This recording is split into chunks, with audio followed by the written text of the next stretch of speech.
Hello dear students, welcome back to my channel physics SPC. Moving charges and magnetism का एक question. A particle of mass M and charge Q is in an electric field and magnetic field is given by. Electric field इतना दे रखा है और magnetic field इतना दे रखा है। The charge particle is shifted from origin to the point P इतने along the straight path. The magnetic magnitude of the total work done is. ठीक है, सोल्यूशन देखो, पहले एक डायग्राम बनाते हैं। मान लो कि ये एक्स एक्सेस है और ये वाई एक्सेस है। ये ऑरिजिन हो गया। यहाँ के कोऑर्डिनेट 0 0, तो x बराबर 1 और y बराबर 1। यहाँ पे x बराबर 1 मीटर ले लिए और y बराबर भी 1 मीटर ले लिए, तो वो पॉइंट यहाँ हो गया। इसे कोऑर्डिनेट हो गया 1,1। ये p पॉइंट हो गया। अब हमें निकालना है वर्डन, टोटल वर्डन निकालना है। तो यहाँ पे इलेक्ट्रिक फील्ड भी और मैग्नेटिक फील्ड भी है, तो टोटल वर्डन लिखें तो work done by electric field plus work done by magnetic field, work done by electrostatic force और work done by magnetic force. Work done scalar quantity है। तो देखो, डिस्प्लेसमेंट तो ऐसे करने की कह रहा है, स्ट्रेट पाथ पर ऐसे। ये डिस्प्लेसमेंट वेक्टर हो गया, क्योंकि इलेक्ट्रिक फील्ड यहाँ वेक्टर फॉर्म में दे रखा है, तो डिस्प्लेसमेंट को भी वेक्टर फॉर्म में निकाल लो। तो एस वेक्टर निकाल लें, तो हेड यहाँ है और टेल यहाँ है, तो हेड में से टेल अलग घटाओ, 1 माइनस के 0 आई के प्लस 1 में से 0 घटाओ 1 में से 0। ठीक है, ये एक्स कोऑर्डिनेट है और ये वाई कोऑर्डिनेट। इसका एक्स कोऑर्डिनेट ये था और वाई कोऑर्डिनेट, एक्स में से एक्स घटा दो और जे वाई में से वाई, हेड वाले में से घटाते हैं, तो डिस्प्लेसमेंट वेक्टर निकल आया आई कैप प्लस जे कैप। ठीक है, अब एक बात समझिए, वर्डन बाई मैग्नेटिक फोर्स हमेशा 0 होता है, हमेशा, ऑलवेज। क्यों 0 होता है अभी उसे समझा देता हूँ। जरा इसको इससे पहले समझते हैं कि जो मैग्नेटिक फोर्स होता है ना, F M equal to Q velocity vector cross magnetic field. अब यहाँ पे वी क्रॉस बी की डायरेक्शन और एफ एम की डायरेक्शन सेम होती है, और वी क्रॉस बी की जो डायरेक्शन होती है ना, वो ऑलवेज परपेंडिकुलर होती है वी के, और वी क्रॉस बी की जो डायरेक्शन होती है वो ऑलवेज परपेंडिकुलर होती है बी के, और वी क्रॉस बी और एफ एम की डायरेक्शन सेम है, तो that is F magnetic force जो होता है वो always perpendicular to velocity vector, और magnetic force always perpendicular to magnetic field vector.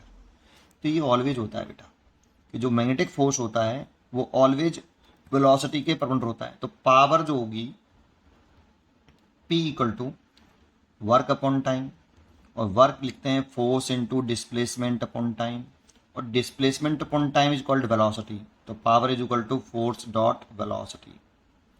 अगर ये मैग्नेटिक फोर्स है तो मैग्नेटिक फोर्स द्वारा की पावर देखें तो एफ एम वी डॉट है तो कॉस थीटा, थीटा 90 डिग्री, क्योंकि मैग्नेटिक फोर्स और वेलोसिटी ऑलवेज परपेंडिकुलर। तो पावर कितनी आई 0, और पावर अगर 0 है तो वर्डन भी 0 होगा। Power is equal to work upon time, अगर पावर 0 है तो वर्डन भी 0 होगा। तो वर्डन हमेशा, जो मैग्नेटिक फोर्स द्वारा किया गया वर्डन है वो ऑलवेज 0 होता है। अच्छा, वी क्रॉस बी की डायरेक्शन निकाल के देखिए, तो वो हमेशा वी के परपेंडिकुलर और मैग्नेटिक फील्ड के परपेंडिकुलर आ रही। कोई सा भी एक एग्जाम्पल ले लो, जैसे ये ले लो कि ये वेलोसिटी वेक्टर है और ये मैग्नेटिक फील्ड वेक्टर है, इनके बीच में थीटा एंगल है, तो वी क्रॉस बी कर लो, राइट हैंड से कर लो, राइट हैंड ये फिंगर वी की डायरेक्शन में और बी की तरफ घुमा लो छोटे एंगल से, वी क्रॉस बी। तो देखो, बी से वेलोसिटी से मैग्नेटिक फील्ड की तरफ छोटे एंगल से घुमाओ अपनी फिंगर को, थंब की तरह आ रहा ऊपर, तो ये वी क्रॉस बी की डायरेक्शन है। वी क्रॉस बी की डायरेक्शन ऊपर आ रही है, ऐसे आ रही है। अब देखो, ये वी क्रॉस बी वेलोसिटी की भी परपेंडिकुलर है और मैग्नेटिक फील्ड की भी परपेंडिकुलर है ना। तो हम तो मैग्नेटिक फोर्स की डायरेक्शन और V cross B direction same, तो यही एफ एम की डायरेक्शन है। तो एफ एम वेलोसिटी की भी परपेंडिकुलर हो गया, मैग्नेटिक फील्ड की भी परपेंडिकुलर हो गया। तो ये हमेशा होता है बेटा, ये ध्यान रखिए। और वर्डन हमेशा मैग्नेटिक फोर्स द्वारा किया गया वर्डन 0 होता है। तो ये वाला पार्ट तो समझ में आ गया। अब वर्डन बाई इलेक्ट्रिक फील्ड निकाल लो, तो वर्डन बाई इलेक्ट्रिक फील्ड लिख रहे हो तो एफ ही, क्योंकि यहाँ पे फोर्स कांस्टेंट है, इलेक्ट्रिक फील्ड कांस्टेंट है, तो वर्डन सीधे निकाल सकते हैं F E vector dot displacement vector से। अब हमारे पास एफ ई वेक्टर लिखना चाहें तो लिख लो, तो टोटल वर्डन आ जाएगा E Q E vector dot displacement vector. अब क्यू की वैल्यू रखी है यहाँ पे कितनी, क्यू ही है, और ई वेक्टर की वैल्यू रखी है 2i cap plus 3j cap dot S vector मैंने निकाला था अभी, डिस्प्लेसमेंट वेक्टर आई कैप प्लस जे कैप।